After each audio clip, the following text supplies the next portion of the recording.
The next fly I'm going to tie is the vampire leech. This is tied on a slightly smaller size hook than what I normally would, just because I forgot my bigger hook. But this is a size 8 2XL hook, a streamer hook. Either I tie it on this size or it's a 6. Either size will work equally as well. Now, just to save time, rather than trying to rethread a bobbin, I'm just going to use this orange thread on here again.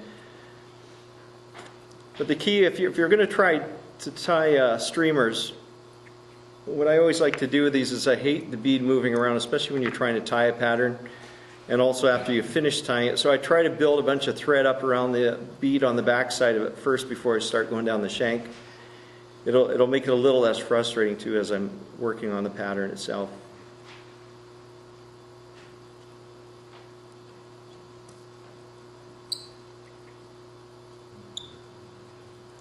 And in the case of a pattern like this, if you're using a 6/0 thread, it's a little quicker because you're not trying to build up with a thinner diameter thread.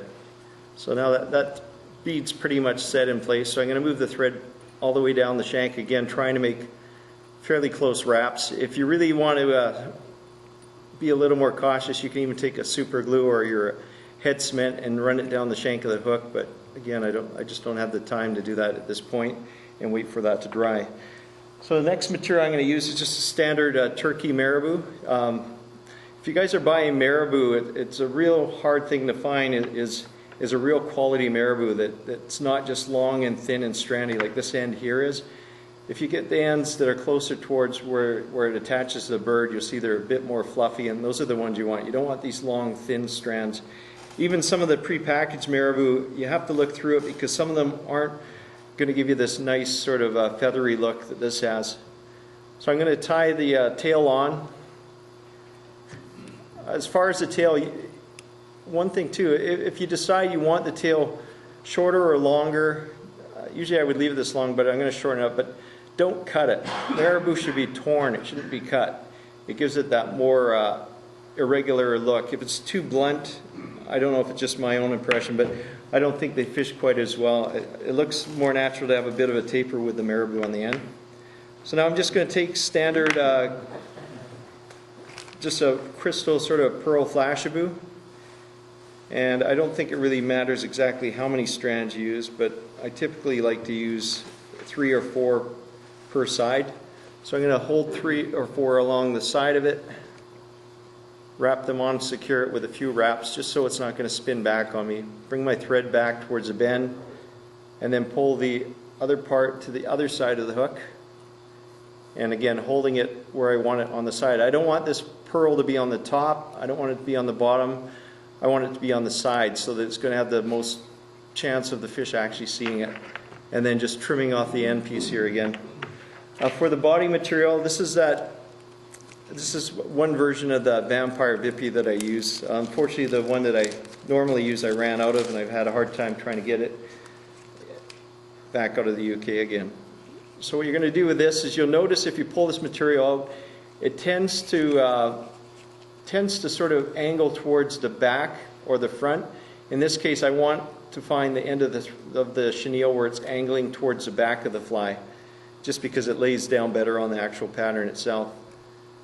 So you just secure it to the back with a couple of wraps and then work your thread back up towards the front of the fly.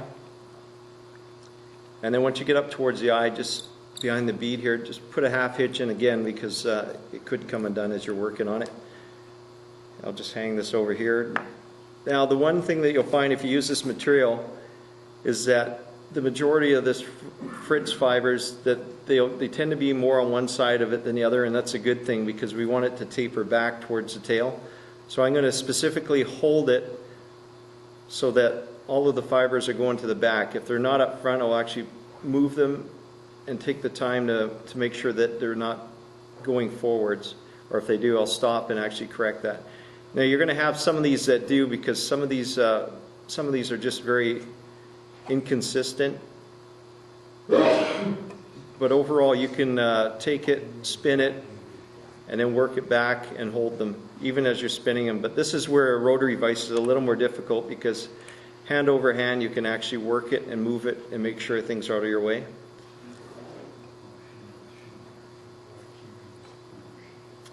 But in the case of this pattern, once you get up to the bead, just give it an extra spin or two, just to help to lock that bead in again, so it's not going to move anywhere.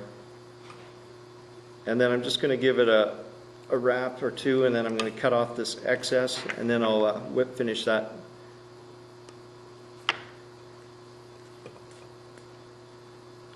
But again, make sure you don't have fibers sticking forward. It just doesn't look quite right. Build up a bit of thread behind the eye, and the thread, if it's sort of loose a little further back and tighter towards the bead, that'll help make sort of a cone shape that'll automatically flare the fibers backwards. And typically I'll use this with a black thread, so it's going to match the color of the body. This pattern I typically like to put a whip finish that has 6 wraps, just because when the fish take this, it really takes a beating on top of the actual thread itself. And again, just give it a little bit of glue on here. With the rotor, it's nice, you can spin it around and it's nice and easy, and run your finger to clean it up. But once you have all the fibers on here, you don't have to brush it, you just pinch it and roll it in your finger, and they tend to want to go backwards quite nicely. So again, so you can see this pattern in the water moving, the tail with that bit of flash on it makes it very effective, but the actual fibers of the fritz, they kind of move and pulsate through the water, and then the chartreuse bead gives it a lot of visibility too at the same time.